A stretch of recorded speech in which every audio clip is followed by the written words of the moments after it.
चूड़ामणि। विवेक चूड़ामणि ग्रंथ में श्लोक नंबर 46 उसका उच्चारण करो या। अस्त्युपायो महान् कश्चित्, अस्त्युपायो महान् कश्चित्, संसार भयनाशनः, संसार भयनाशनः, येन तीर्त्वा भवाम्बोधिम्, येन तीर्त्वा परमानन्दमाप्स्यसि, परमानन्दमाप्स्यसि।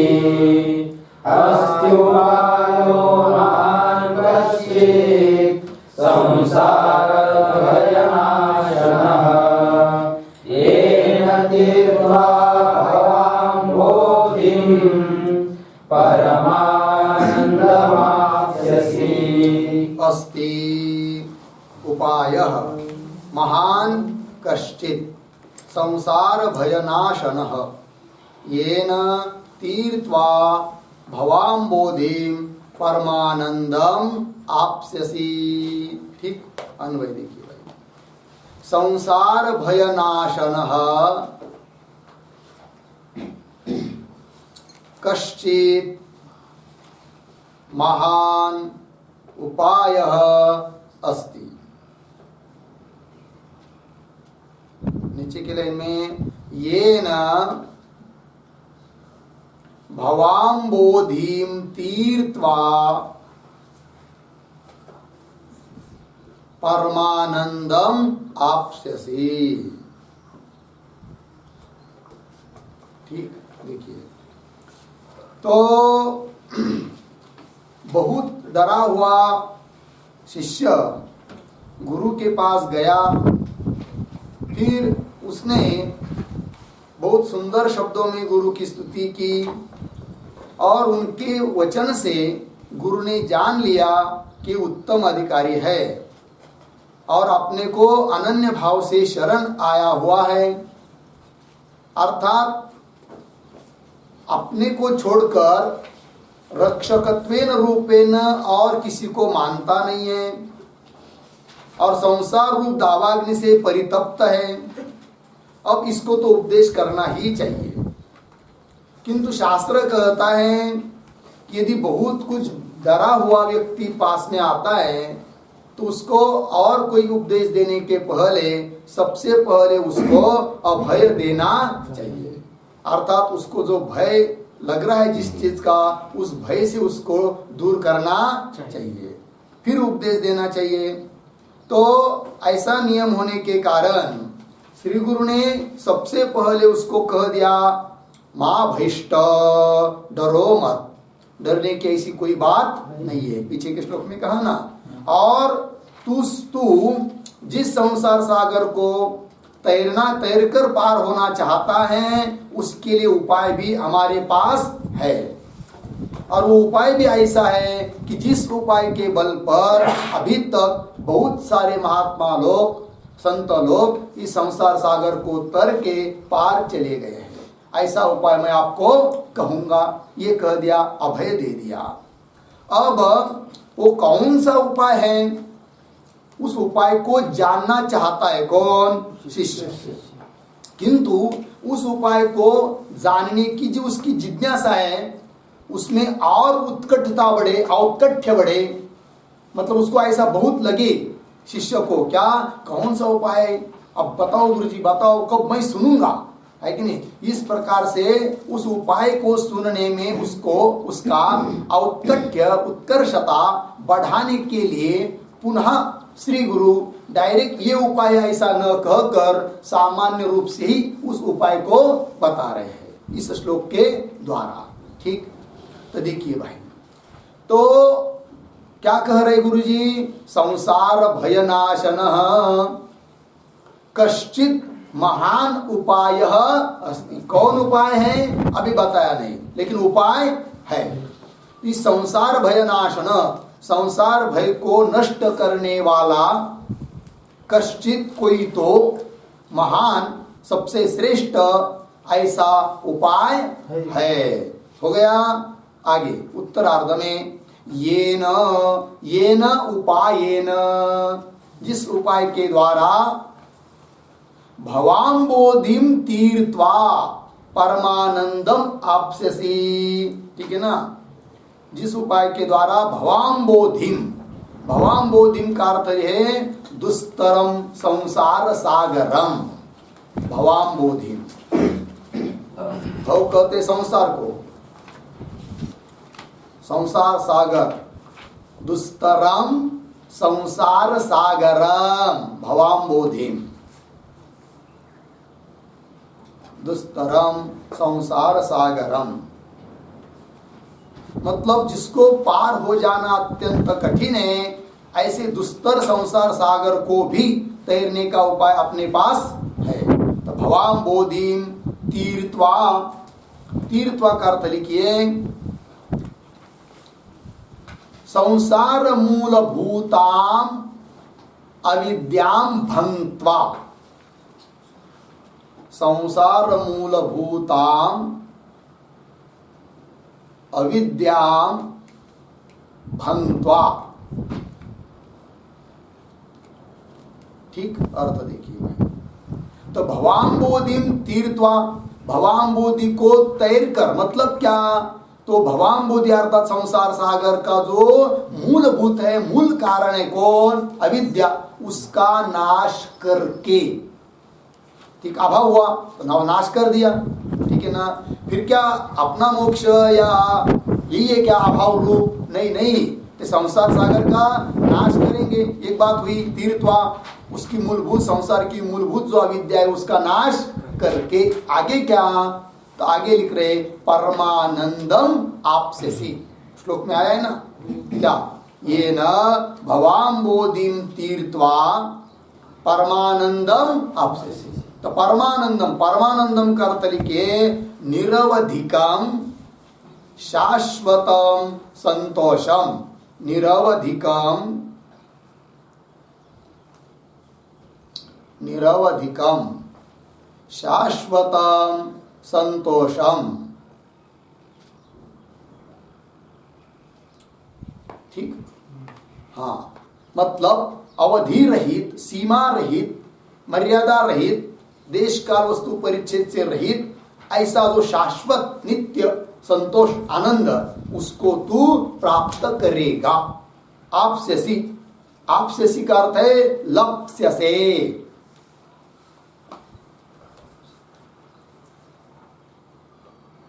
लप्स्यसे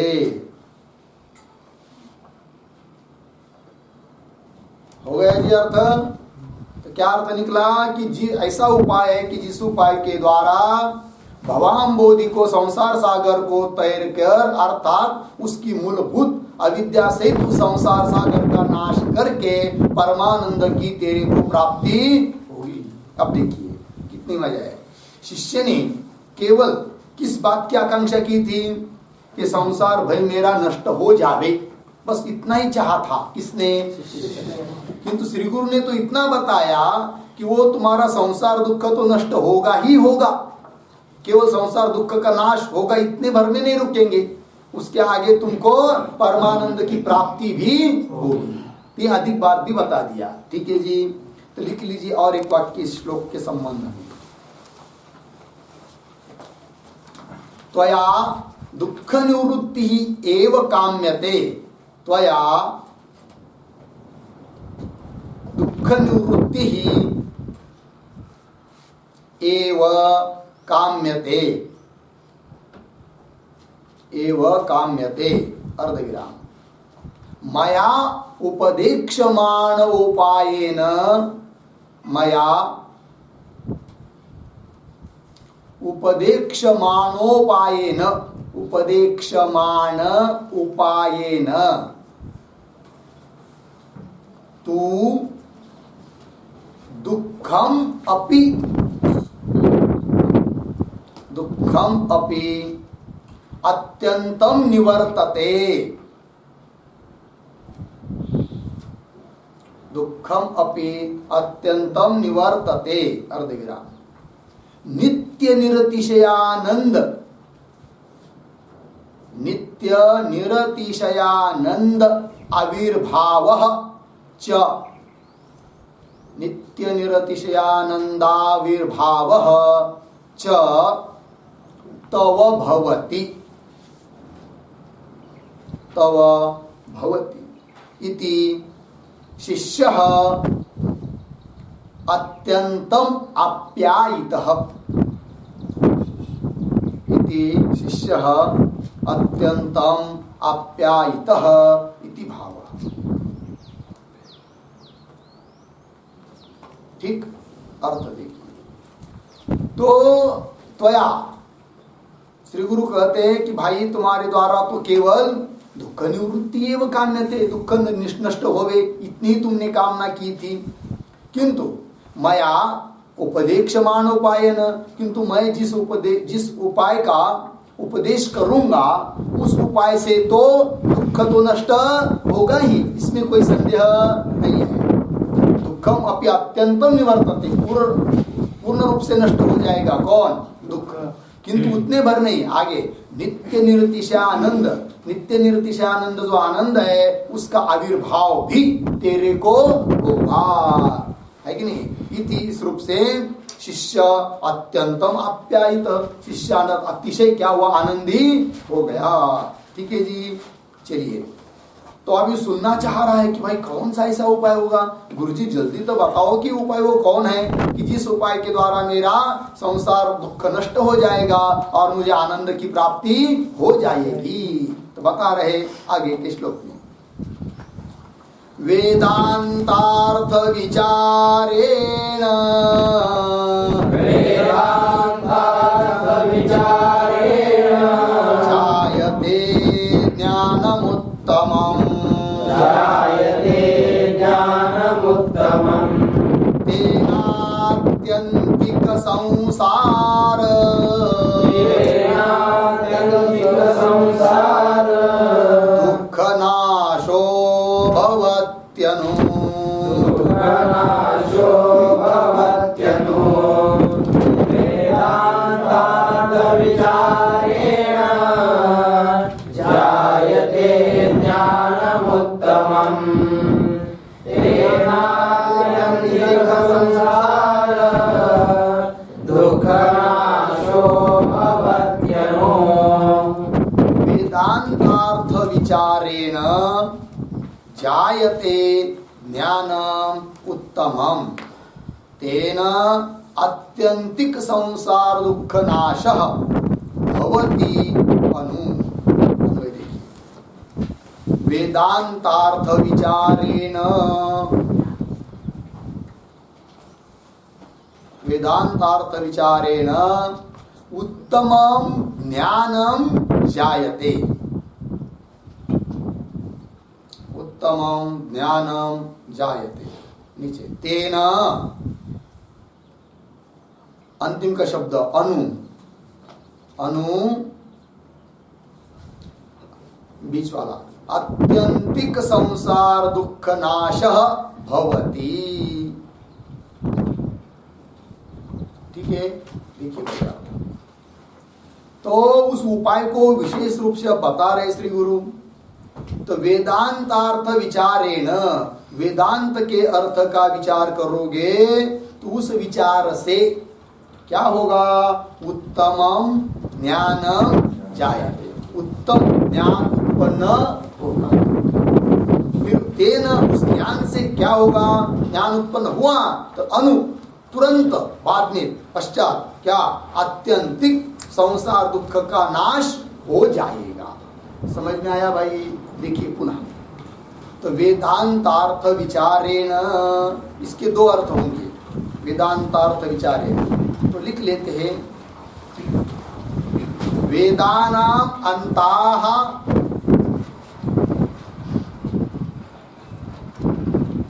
वेदानाम अंताः वेदांताः, वेदांताः उपनिषदः, उपनिषद तासाम यह अर्थ, तासाम यह अर्थ तद विचारेण,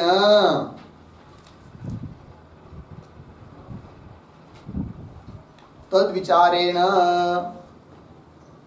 उपक्रमोपसंहारादि षड्विध तात्पर्य लिंगैः,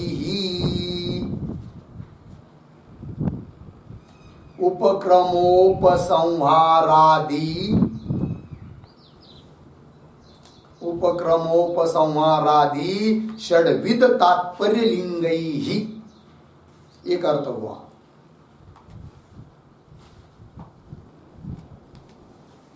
ठीक है, दूसरा अर्थ लिखिए।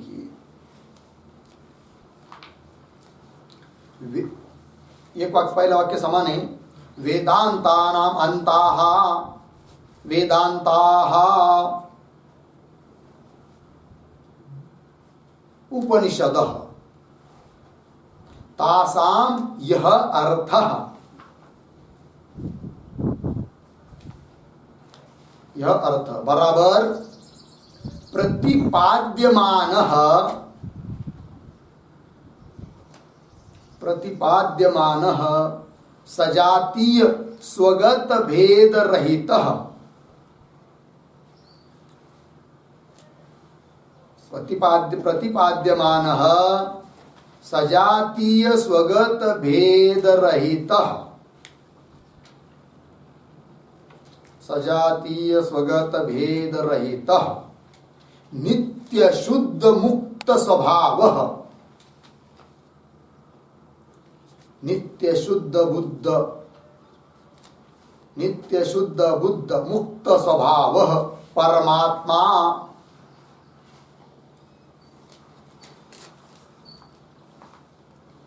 अर्धविराम, तस्य विचारेण, तस्य विचारेण बराबर तन्निर्णयानुकूल मानस व्यापारेण, तन्निर्णयानुकूल, तन्निर्णयानुकूल मानस व्यापारेण। हो गया जी। चलिए भाई, अब देखिए वेदांतार्थ विचारेण। ठीक है, तो पहला अर्थ का समझ लेते हैं। वेदानाम अंताः वेदांताः, वेद, चार वेद जानते ही हैं। तो वेदों का जो अंतिम भाग उसको कहते हैं वेदांता। तो वेदांत वेद जो होते हैं वो 3 कांड में विभक्त है कि नहीं? कर्म कांड, उपासना कांड, ज्ञान कांड। ठीक है, तो वेदों का अंतिम भाग अर्थात ज्ञान कांड, ज्ञान। ठीक है जी, जिसको कहते हैं हम लोग उपनिषद। ज्ञान कांड है वो सब, है कि नहीं जी? उपनिषद। तो वही लिखा वेदानाम अंतः वेदांतः। कौन है वो? उपनिषद, उपनिषद ग्रंथ। तासाम यह अर्थ, उन उपनिषदों का जो अर्थ है, तद विचारेण, उसके विचार से। मतलब कैसा विचार? ये शब्दों का विचार हुआ। उपनिषद ग्रंथ, उनमें आई हुई श्रुतियां, उनके शब्द, तात्पर्य, आशय, ये सब उन उपनिषदों का तात्पर्य किन अर्थ में है, तो उस ग्रंथ का विचार हुआ, शब्दों का विचार हुआ पहले अर्थ में। तो तद विचारेण, कैसा विचार करना पड़ता है उन शब्दों का भी? उपक्रमोपसंहारादि षड्विध तात्पर्य लिंगैः। किसी भी ग्रंथ का तात्पर्य किस अर्थ में है, इस बात को जानने के लिए 6 चिन्ह बताए हैं। उन 6 चिन्हों के द्वारा कोई भी ग्रंथ हो, उसका तात्पर्य किस अर्थ में है ये जाना जाता है। तो 6 लिंग कौन है भाई? तो ये देखिए, उपक्रम उपसंहार की एक रूपता होनी चाहिए। मतलब क्या? ग्रंथ का उपक्रम, आरंभ में कौन सा विषय है, अंतिम में कौन आया, तो उसको कहते उपक्रम उपसंहार की एक रूपता होनी चाहिए। उसके बाद होता है क्या? अभ्यास। बार बार कौन सी चीज इसमें आई है उसको कहते हैं अभ्यास। अपूर्वता, और इसमें क्या विशेषता है, अलौकिकता है, ये अपूर्वता हुई। और फल क्या है? ये हुआ।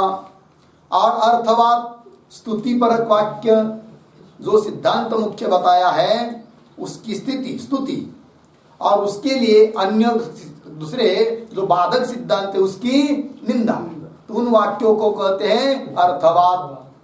और बताए हुए सिद्धांतों को संगत सर लगाने के लिए कहते उपपत्ति। तो क्या हुए 6 लिंग है, चाहे तो उसके लिए श्लोक लिख लीजिए आप। उपक्रमोपसंहारा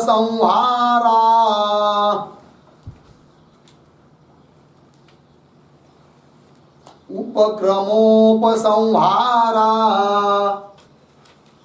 वभ्यासो पूर्वता फलम्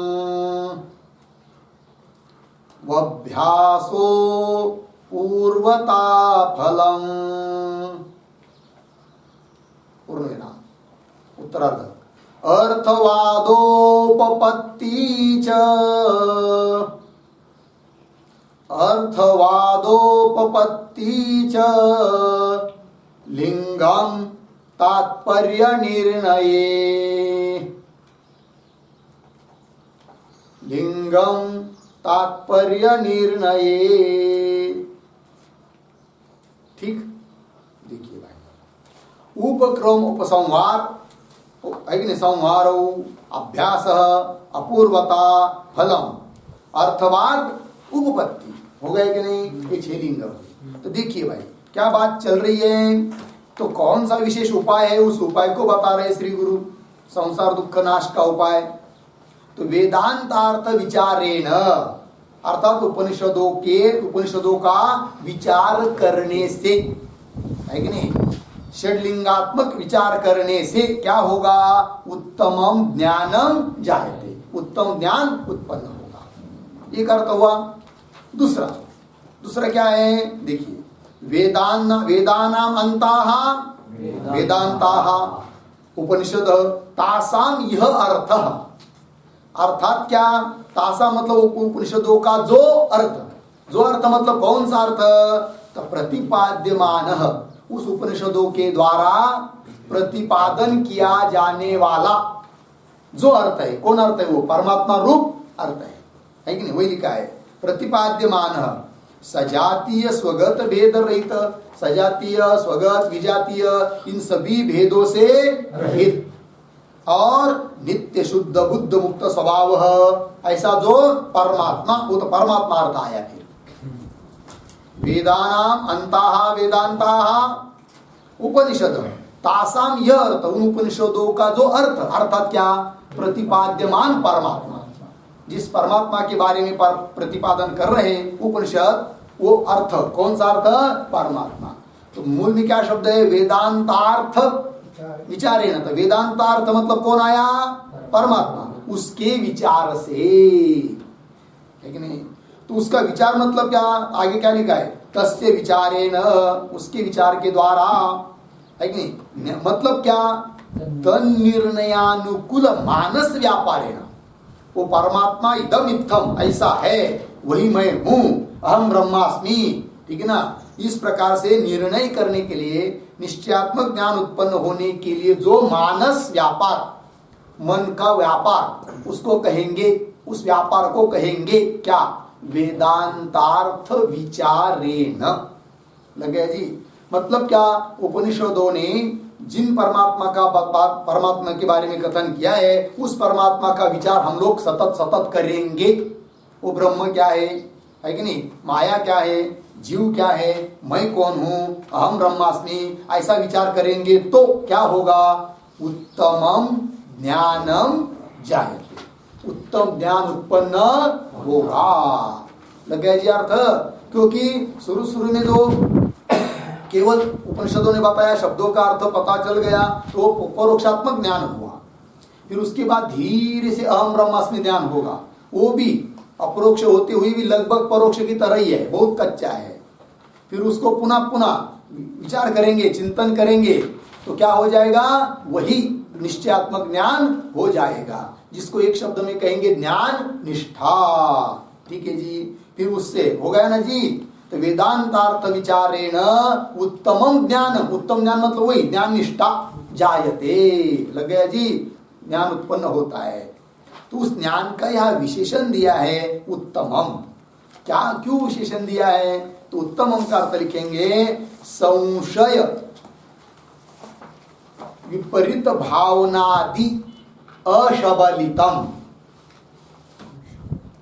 संशय विपरीतादि, विपरीत भावनादि, संशय विपरीत भावनादि अशबलितम।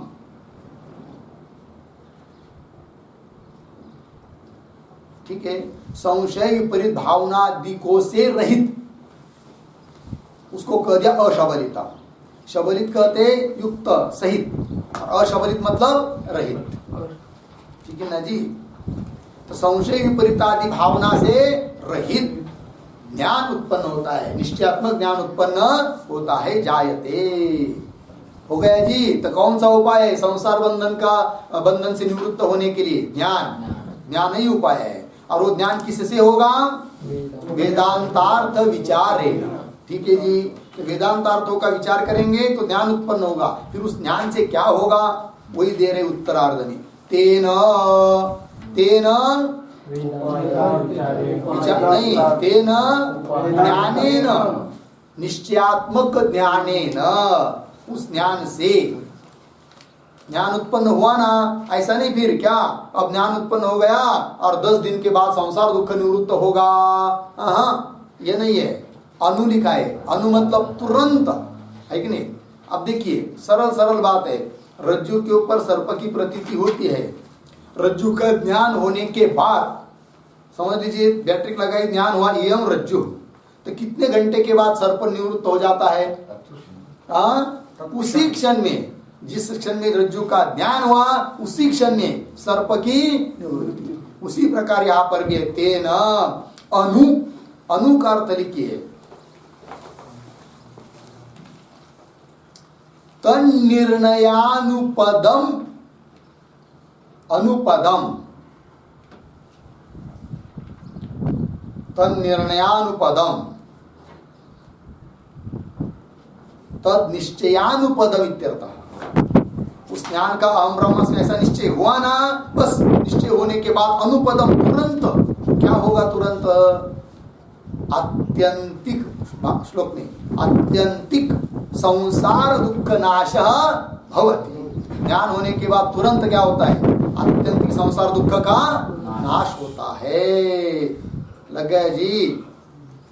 आत्यंतिक नाश होता है मतलब ऐसा नहीं है जैसे किसी का पेट दर्द हो रहा है कि नहीं, टैबलेट ले ली, दुख तो शांत हो गया, दूसरे दिन पुनः दुख नहीं लग गया, तो उसको तो कल दुख निवृत्त नहीं हुआ था, क्या हुआ था, किंतु वो उतने भर के लिए था, आत्यंतिक नहीं था। किंतु यहाँ ऐसा नहीं है। जब ब्रह्म ज्ञान प्राप्त हुआ, संसार दुख एक बार निवृत्त हुआ तो पुनः कतई किसी भी प्रकार से संसार दुख आ नहीं सकता। हमेशा की उसकी क्या हो जाती है? निवृत्ति हो जाती है। इसलिए कह दिया आत्यंतिक संसार दुख नाशा भवति। हो गया जी। चलिए अब शिष्य को थोड़ा धीर आ गया भाई।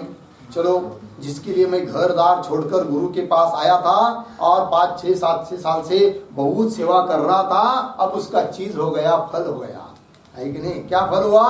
अब मुझे गुरुजी ने उपाय बताया, है कि नहीं। क्या उपाय है? ज्ञान उपाय है। अब वो ज्ञान कैसा प्राप्त करना है, क्या करना है, वो सब तो गुरुजी बताएंगे ही। इसलिए खुश हो गया कौन? शिष्य। तब आगे गुरुजी फिर बता रहे और बात उसको देखिए श्लोक में। श्रद्धा भक्ति ध्यान योगान मुमुक्षोर,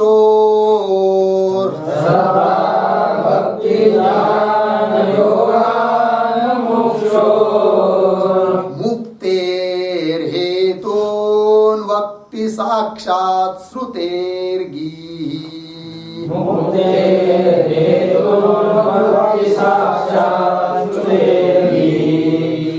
यो वा एतेष्वेव तिष्ठत्यमुष्य,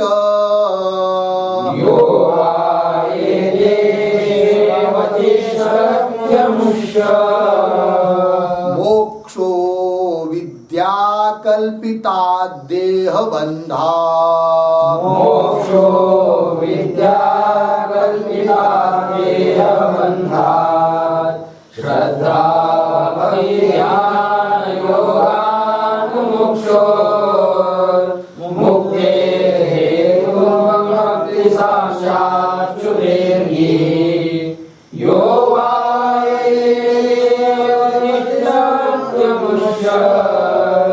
मोक्षो विद्या कल्पिता देह बंधात् श्रद्धा भक्ति ध्यान योगान मुक्षोः मुक्तेः हेतून वक्ति साक्षात् श्रुतेः गीः यः वै एतेषु एव तिष्ठति अमुष्य मोक्षः अविद्याकल्पितात् देहबन्धात्। अन्वय देखिए भाई, ठीक है। मुमुक्षोः मुक्तेः मिला, मुमुक्षोः मुक्तेः साक्षात् हेतून, साक्षात् हेतून श्रुतेः गीः, श्रुतेः गीः शुरू में आएंगे, श्रद्धा भक्ति ध्यान योगान वक्ति।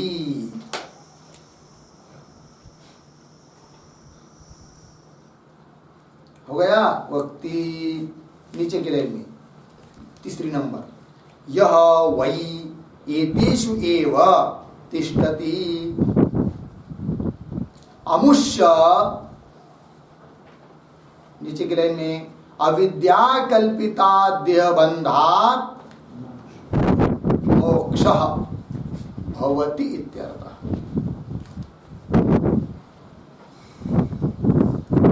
देखिए भाई अर्थ, तो मुक्षोः मुक्तेः, ठीक है ना। मुक्षोः पुरुषस्य, मुक्षु पुरुष को, पुरुष की मुक्ति के लिए, मुक्ते है, मुक्ति का अर्थ लिखिए बंध निवृत्ते है, मुक्ते है इसका अर्थ है बंध निवृत्ते है। अर्थ देखिए, मुक्षु का, मुक्षु को जो बंध है उसके मुक्ति के लिए मुक्ते है, ठीक। क्या साक्षात हेतु, साक्षात कारणों को बता रही है कौन? श्रुति। देखिए मुक्ते हैं साक्षात हेतुन, श्रुते गी, गी शब्द का अर्थ है वाणी, श्रुते है गी, श्रुति की वाणी कर रही है। किन किन हेतु को कर रही है? तो शुरू में श्रद्धा भक्ति ध्यान योगान वक्ति, ठीक है ना जी। हो गया। वक्ति क्रियापद है, कर्ता कौन है इसका? श्रुति। गी, कर्ता कौन है? किसकी? गी मतलब वाणी, किसकी वाणी? श्रुते है, श्रुति की वाणी कह रही है। क्या कह रही है? हेतुन वक्ति, श्रुते की ही हेतुन वक्ति, कारणों को कह रही है। किसका कारण? मुक्ते है हेतुन वक्ति, शब्द लग रहे भाई। श्रुते है की श्रुति की वाणी, मुक्ते है हेतुन, मुक्ति के लिए बंधन निवृत्ति के कारणों को कह रही है। किसका बंधन?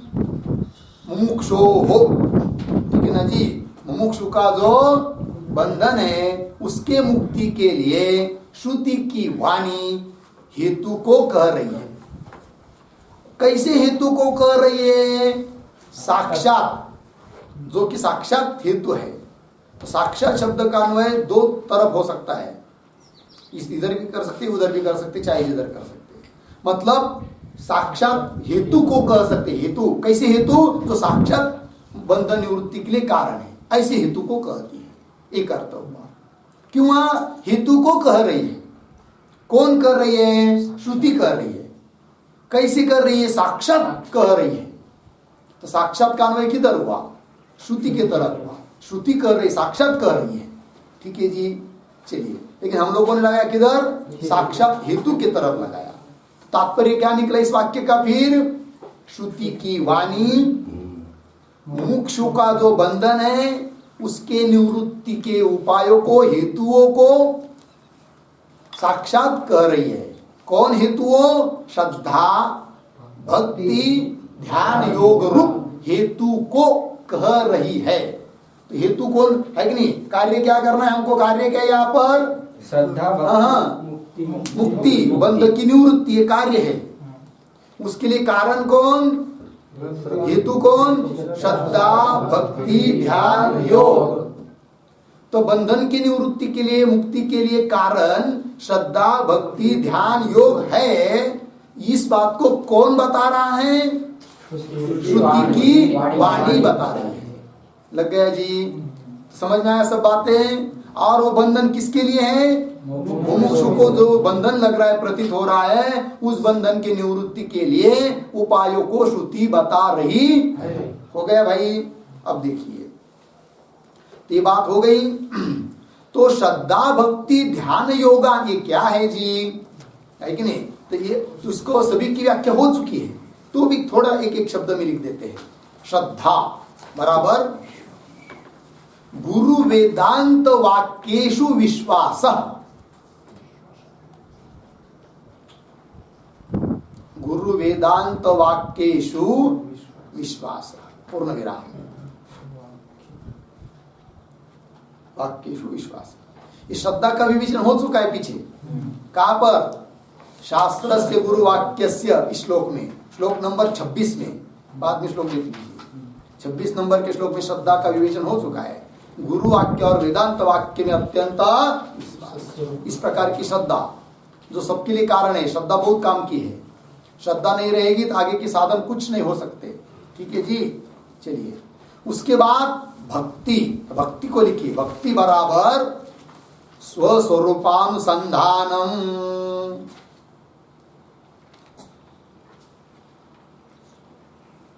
स्वस्वरूपानुसंधानम बराबर निधिध्यासनम। इसका विवेचन हो चुका है श्लोक नंबर 32 में पीछे। ठीक है जी। भक्ति मतलब स्वस्वरूप का अनुसंधान अर्थात निधिध्यासन। आगे लिखिए ध्यानम बराबर तत्र प्रत्येकतानता ध्यानम। सूत्र है, योग सूत्र। तत्र प्रत्येकतानता ध्यानम इति सूत्रितम। तत्र प्रत्येकतानता ध्यानम है कि नहीं? इस सूत्र में कहा हुआ ध्यान। ठीक है क्या जी? तत्र प्रत्येकतानता, उस लक्ष्य के ऊपर सतत वृत्ति का प्रवाह, इसी को कहते हैं क्या? ध्यान। सतत धारा वृत्ति की। ठीक है जी। हाँ, तो उसको, उसकी भी व्याख्या हो चुकी इसी ग्रंथ में पीछे। कहां पर? सर्वदा स्थापनम बुद्धे है, इस श्लोक में, श्लोक नंबर 27 में। हो गया जी। आगे चलते हैं। तो वहां पर उसको समाधान शब्द से कहा था, तो वही क्या है? ध्यान है जी। समाधान, ध्यान। ठीक। और आगे है योग। योग को लिखिए योगश्चित्त वृत्ति निरोधः। योग सूत्र योगश्चित्त वृत्ति निरोधः इति सूत्रितः। इस सूत्र में कहा हुआ योग, सूत्रित मतलब इस सूत्र में बताया हुआ योग, चित्तवृत्ति का निरोध को ही क्या कहते हैं? योग। ठीक है जी। ये सब साधन हो गए। श्रद्धा, भक्ति, ध्यान और योग। इन साधनों से, इन हेतुओं से क्या होगा जी? मुक्ति। क्या होगी? मुक्ति होगी, है कि नहीं? तो यहाँ पर शब्द आया है मुक्षोहो मुक्ते हे, शब्द आया ना अभी अभी दूसरी पंक्ति में, तो उस पर भी एक वाक्य लिखते हैं मुक्ते हे। मुक्ते हे बराबर मुक्ति हेतु ज्ञानस्य, मुक्ति हेतु ज्ञानस्य साक्षात हेतून, साक्षात हेतून बराबर साक्षात कारणानि, साक्षात कारणानि श्रद्धादीनि, श्रद्धादीनि इति श्रुति वक्ति इत्यर्थः, इति श्रुति वक्ति इत्यर्थः। हो गया जी, देखिए भैया, तो मुक्ति के लिए कारण है ये सब बताया, श्रद्धा भक्ति ध्यान योग, किंतु तात्पर्य ये समझना है हम लोगों को मुक्ति में मोक्ष, मोक्ष के लिए साक्षात कारण ज्ञान है, मोक्ष के लिए साक्षात कारण कौन है? ज्ञान। तो मुक्ति के लिए साक्षात हेतु इसका मतलब क्या? मुक्ति के लिए कारण जो ज्ञान, उस ज्ञान के लिए ये सब साक्षात कारण है कौन? श्रद्धा भक्ति ध्यान योग, यह अर्थ हुआ। ठीक, मुक्ति हेतु ज्ञानस्य, मुक्ति के लिए कारण जो ज्ञान है कि नहीं, उस ज्ञान के लिए साक्षात हेतु है, साक्षात कारण है कौन? श्रद्धाधिक। समझ में आया भाई? चलिए आगे चलते हैं श्लोक के उत्तरार्ध में, तीसरी पंक्ति में। यह वही एक अव्यय है कि नहीं? यह एतेषु एव तिष्ठति, जो कोई साधक इन्हीं साधनों में रहता है। समझ में आया जी? एतेषु, एतेषु का अर्थ है श्रद्धा भक्ति ध्यान योगेषु,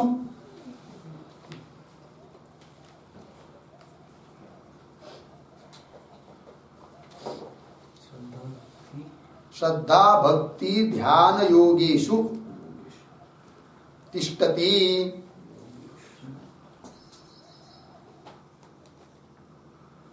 श्रद्धा भक्ति ज्ञान योगेषु, लग गया जी? मतलब कैसा? श्रद्धा भक्ति ज्ञान और योग में जो हमेशा रहता है उसको कहते फिर श्रद्धालु। श्रद्धा से युक्त जो रहेगा उसको क्या कहेंगे? श्रद्धालु। भक्ति जिसमें रहेंगे उसको क्या कहेंगे? भक्तिमान, भक्त, भक्ति वाला भक्त। ध्याता, ध्यान करने वाले को क्या कहेंगे? ध्याता। और योग करने वाले को योगी, है कि नहीं? चलो भाई, तो यह वही एतेषु एव तिष्ठति अमुष्य, अमुष्य पुरुषस्य, उसमें हमेशा रहने वाले पुरुष को क्या होगा जी? अमुष्य। आगे अविद्या कल्पिताद्य बंधात् मोक्ष, ठीक है जी? उसमें श्रद्धा भक्ति ध्यान योग में रहने वाला जो पुरुष है उसको ही क्या जी? मोक्ष मिलेगा। किससे? अविद्या कल्पितात् देह बंधात्। देह बंधात्, देह बंधात् का अर्थ अहंकारादि देह बंधात्। अहंकारादि जो देह बंध है उससे, अहंकारादि देह बंधात्। कैसा है वो अहंकार आदि देह बंध? उसका विशेषण दिया है यहाँ पर, क्या? अविद्या कल्पितात्। अविद्या कल्पितात् का अर्थ है अज्ञान मूलकात्। अज्ञान मूलकात् मतलब अज्ञान अविद्या है मूल, जिस बंधन को, अहंकार आदि बंधन को, ऐसा ये अहंकार आदि बंध संसार बंध, उससे मिलेगा क्या? मोक्ष। पद आया ना जी श्लोक में, अविद्या कल्पिता देह बंधात् मोक्ष। मोक्ष मतलब निवृत्ति सिद्ध्यति एव इति शेषः। निवृत्ति सिद्ध्यति एव इति शेषः।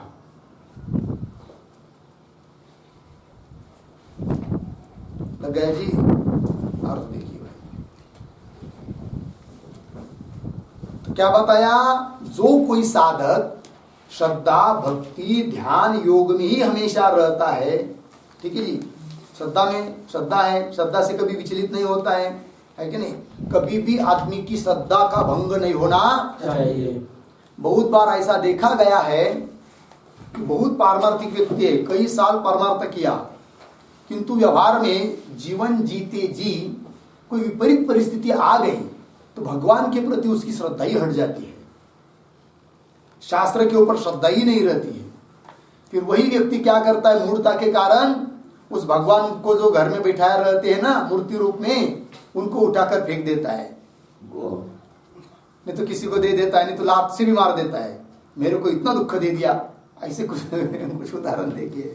तो कहने का तात्पर्य क्या हुआ? इसका मतलब अभी तक जो भक्ति ध्यान वो सब कर रहा था उसकी श्रद्धा कोई पक्की नहीं थी, श्रद्धा टूट गई। समझ लेना चाहिए ईश्वर की सबसे पहली अवकृपा हो गई है कि नहीं?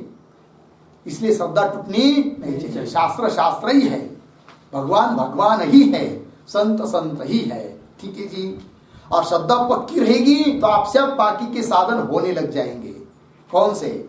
भक्ति, स्वस्वरूपानुसंधान, ध्यान, योग, ये सब होगा, है कि नहीं? स्वस्वरूपानुसंधान भक्ति कहते हैं, वो हमेशा होनी चाहिए, है कि नहीं? इन साधनों में हमेशा आदमी रहेगा, निध्यास नहीं करता रहेगा तो उसको ज्ञान उत्पन्न होकर क्या होगा? फिर देह बंधन से मुक्ति मिलेगी। तो वही लिखा है, देह बंधात अविद्या कल्पिता देह बंधात मोक्ष। मोक्ष मतलब देह बंधन से निवृत्ति हो जाती है, ये सिद्ध हुआ। लगा भाई? और एक बात, यहां पर अमुष्य शब्द का प्रयोग किया है, ठीक है जी। कौन सा शब्द है जी? अमुष्य। अमुष्य तो अमुष्य मतलब पुरुष, कोई पुरुष सर्वनाम है वो। तो क्यों अमुष्य शब्द का प्रयोग किया जो कि अदस का रूप है? अदस शब्द का प्रयोग है, ठीक है ना, सर्वनाम है। और विप्रकुष्ट के लिए प्रयोग किया जाता है, दूर के लिए। फिर यहां पर अमुष्य क्यों किया? एतस्य आदि क्यों नहीं किया? अमुष्य क्यों लिखा? इससे ग्रंथकार इस बात को बताना चाहते हैं कि अधिकारी की दुर्लभता अत्यंत दुर्लभ है कि नहीं? लिख लिए वाक्य, अदस शब्द प्रयोगेन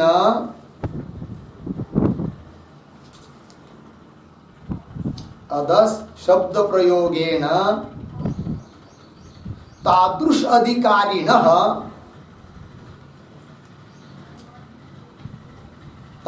अधिकारिणः दुर्लभत्वं सूचयति। दुर्लभत्वं सूचयति। अर्धविराम। अदसः तु विप्रकृष्टः इति उक्तेः। अदसः तु विप्रकृष्टे विप्रकृष्टम विप्रकृष्ट इति उक्तेः। विप्रकृष्टम, ठीक है जी। अर्थ देखिए भाई, अदस शब्द प्रयोग से ग्रंथकार कौन से बात को सूचित करना चाहते हैं वो लिख दिया। अदस का मतलब होता है दूर, दूरवर्ती के लिए प्रयोग किया जाता है अदस शब्द का। इसका मतलब इस प्रकार का कोई अधिकारी, कैसा? जो हमेशा श्रद्धा भक्ति ध्यान योग में ही रहता हो, ऐसा अधिकारी क्या है जी?